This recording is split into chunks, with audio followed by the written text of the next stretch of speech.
Samantha Harkins. This is my capstone presentation for Keiser University's criminal justice program.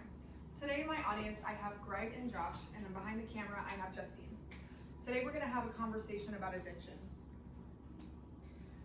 Addiction in the United States is viewed in two different ways. It's either considered a deviant behavior or it's considered a medical crisis. According to the American Psychiatric Association, in 1980, it was termed as a medical condition called substance abuse disorder. To combat this, we should be able to do one of two things, either legalize or decriminalize substances.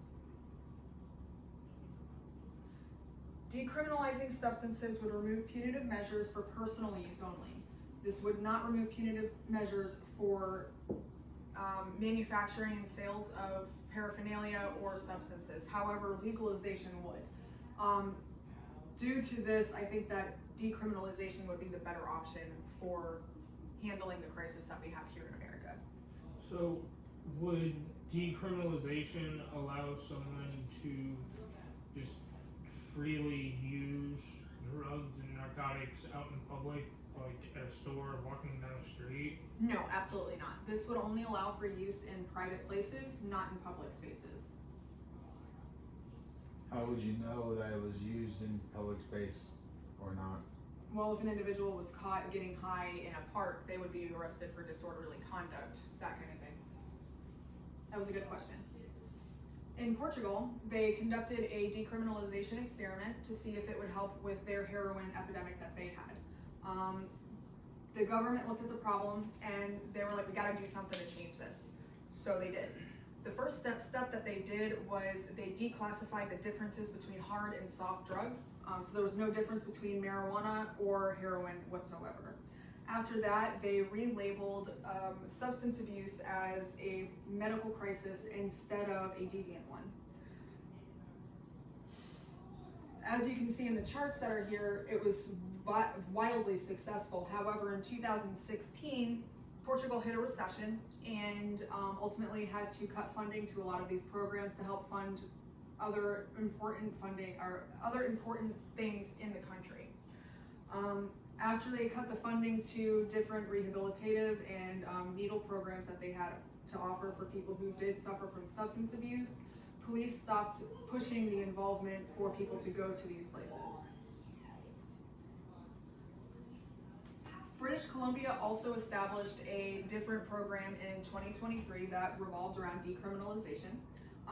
Individuals over the age of 18 were allowed to possess a small amount of substance. I believe it was 2.5 grams or under is what they were allowed to have. If it was over that, then they would be arrested for trafficking and sent to jail for at least 10 years. They were not allowed to use in public spaces. They could only be in the privacy of their own homes or at a friend's house. Ultimately, they did not have the proper police involvement or training established. Therefore, it failed due to that. The public got really mad because people were getting high in parks and they weren't happy about it. So they were like, yeah, we can't do this anymore. Even though British Columbia experienced issues with their decriminalization program and Portugal ultimately had to cut the funding for theirs, I still think it would be a great idea to establish in the United States because it could help a lot of people. This is because it would remove criminal labels. It would also help people establish that they could go to rehab without having punitive measures or the fear of being arrested for trying to get help.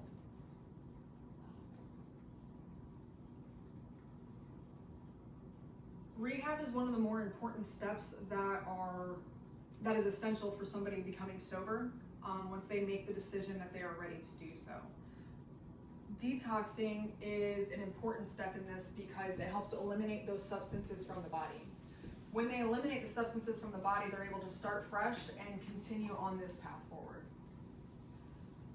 Currently, the issues that are surrounding detoxing in inpatient facilities is that there's not enough properly medically trained individuals to handle withdrawals. Withdrawals can range from being sweaty and having heart palpitations all the way to seizures and heart attacks. And not having the proper medical professionals to handle these situations causes a lot of fear in those who are trying to become sober but are afraid of the consequences of it. Another step in becoming or staying on a sober path is talk therapies. One of the more well-researched therapy types that have been established is cognitive behavior therapy. This therapy helps people understand the root cause of why they started using to begin with. Once they understand that root cause, they're able to understand they're able to learn different tools to cope with their cravings and their want to use. This type of therapy is also customizable to each individual, so it's not a cookie cutter style of therapy, and it's able to be more personalized. In conjunction with talk therapies, hands-on therapy styles should also be used because idle hands is the devil's playground. Rhythmic drumming has been found to be extremely beneficial when an individual is in a rehabilitative state, because it induces the same types of euphoric feelings at a subconscious level that mimics getting high. It helps balance brain chemistry without adding different chemicals to your body to alter that. It also encourages spiritual and peer connections by being in a group setting and working with other people. This type of therapy is very grounding, and it's very spiritually connected, so it does help with that too. What is rhythmic drumming? So rhythmic drumming is when you have a bunch of people getting together in a group and you have a very specific beat. You know how like when Vikings used to beat a drum to keep their pace when they're rowing boats? It's similar to that, but it's a very specific pattern that you do over and over again. And it alters your consciousness. Another hands-on activity that can be done is physical activities, and this can range from Tai Chi to basketball. A lot of people who engage in physical activities end up starting with walking groups because those who suffer with substance abuse disorders end up living sedentary lifestyles, and their health is not the best, so walking is usually the best one to start with moving forward. This type of activity encourages social connections, so they help make friends that help keep them accountable for trying to stay sober. Both of these types of therapies work best in conjunction with talk therapies, so you can continue moving forward with the steps and goals that you have in place. Peer support is an extremely important part of a recovery process because you need a support group to help you stay accountable and to motivate you towards your goals. Statistically, it has been found that those who have a really good support group when they are trying to stay on the road to sobriety is significantly higher than those who don't have a support group. So sorry to back up a little bit, with the therapies and the detoxification, how would somebody go about affording that if they're fresh out of an addictive lifestyle? So that's an excellent question. If we were to implement a decriminalization effort like this in the United States, the government would pay for all of it because they would be redirecting all of their funding that's used for punitive measures like police efforts and judicial systems. All of the funding that goes into that, it would be redirected into these programs instead. So it would be free to those who are suffering from substance abuse disorders. So if you're in a group that's doing the rhythmic drumming, would that be similar to peer support? Yes, it helps build peer connections because you're in a group setting and you're building connections with those individuals with you. Now, it's not going to be as deep of connections as you would have with friends and family that you had prior to going into rehab. However, it's still building new connections and more support who have the same goals that you do. But wouldn't that be a better peer support than family, because family can be judgmental? That is true. However, it has been found that family support systems tend to be better because they are the ones that are more encouraging because of the history that you have with them. Now, what's the possibility of if one of your peers relapses? What's the possibility of you relapsing with them through the peer support and the therapies? That's an excellent question. So usually when you have somebody who is with you and they end up relapsing, they are held accountable by their other peers, because a part of the programs and therapies is in group therapies, and if they relapse, usually it's discussed in these therapies. So your peers can be like, hey man, instead of doing that, next time come to us and we'll help you through this.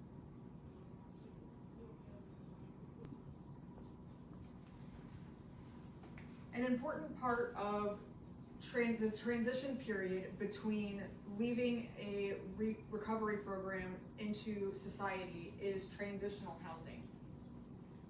Transitional housing offers a great in-between from being out on your own and in a very highly structured system like a rehab facility. These transitional places offer encourage independent routines. They help you establish them moving forward, so you can figure out what you want to do from the time you wake up to the time you go to bed, and how you can get employment. They offer support and accountability, so they make sure that you don't relapse. You have community with you, so it helps establish peer connections. They have a higher positive recovery success rate.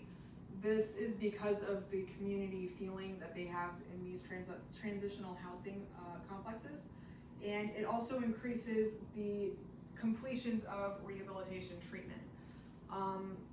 There are currently a couple of different programs that are provided by the government. One of them is the recovery housing program, which provides 2 years of funding for housing needs for those who are in recovery. Now, what happens if you relapse while you're in a transitional housing? While you're in transitional housing and you relapse, it depends honestly on the program that you're in. Some are a zero strike policy, like you can't relapse. If you have one of those issues, they kick you out of the program and you can't come back. Other ones, they have grace periods where they're like, all right, well, you messed up, because addiction is it's a journey. It's not really a destination. There's no end to that path, because 20 years from now, you might have something that happens and it's a catastrophic life event, and it pushes you back into your old cravings and you're wanting to use again.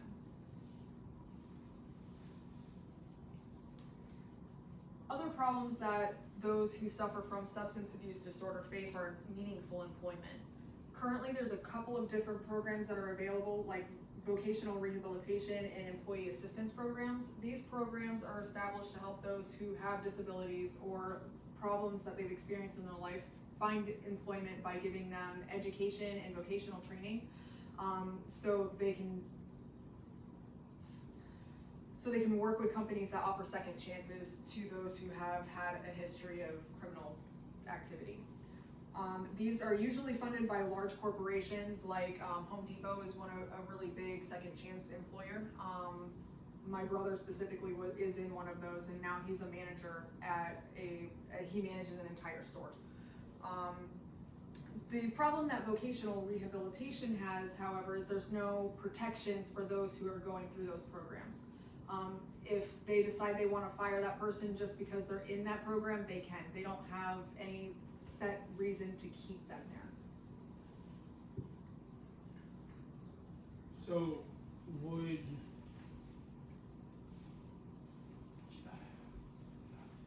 you be able to gain employment if you have previous charges through these programs, if it is decriminalized? If it is decriminalized, yes, you would be able to.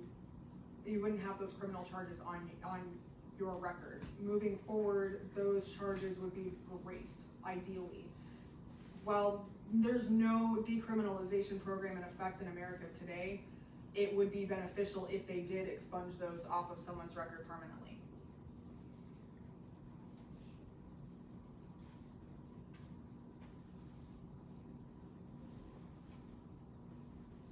To conclude this, decriminalization opens options for recovering substance users by removing labels and encourages individuals to get help without fear of punitive measures. If labels were removed, we wouldn't have individuals who have been in recovery for years and who haven't touched anything in years struggling to find housing or employment because they wouldn't have that record. These problems are established because of the criminal charges, And half the time, these are only small possession charges. They're simple possession charges, which shouldn't have even been there. These rehabilitation efforts that would be funded by the state or the government would include detoxification, therapy, and transitional housing because they are important steps to maintain sobriety. Once somebody is clean, being able to have and obtain meaningful employment after they receive vocational training or higher education is important. If somebody wants to be a teacher and they have a record, half the time they're not given that chance. Not even half the time, all the time. If you have a drug charge, you can't be a teacher. And I'm pretty sure any state in the United States. This is also true of a lot of different professions. The problem that we have in America today is that addiction is considered a deviant it's a deviant behavior. Because of this, we criminally charge individuals unjustly. They are suffering from an addiction problem, not a deviant behavior. Because it's not considered a medical crisis currently within our judicial system, they are suffering from that. They're suffering from homelessness, unemployment, which is pushing them into relapsing on a regular basis because they're being pushed back into the communities that they had originally had these issues with. If we were able to establish a decriminalization effort, we would remove all of these problems because we would be funding the rehabilitation of the people who are suffering from substance abuse disorders. Does anybody else have any questions about my presentation? So if employer check background check, Okay. would your past minor offenses show up on that if the decriminalization went through? So idealistically speaking, it would not, because those past charges would be expunged off of somebody's record if it was done in that way. I would highly recommend that it happen that way because if you look at history, when we went through Prohibition, individuals were charged with bootlegging alcohol and they were sitting in jail, and then they were there forever because they had those charges on them. Then somebody there was a specific instance that I know of that was an individual was arrested for bootlegging moonshine. They were running it, they got caught, they were arrested. 3 days later, the charges were not dropped, but those sanctions were lifted. There was no problem with people having or selling or making alcohol anymore. They were still sitting in jail for another 10 years afterwards, even though at that point it was decriminalized. There was nothing that was holding, their charges were no longer illegal, and they were still sitting in jail because of it. It's really sad. Is there any other questions?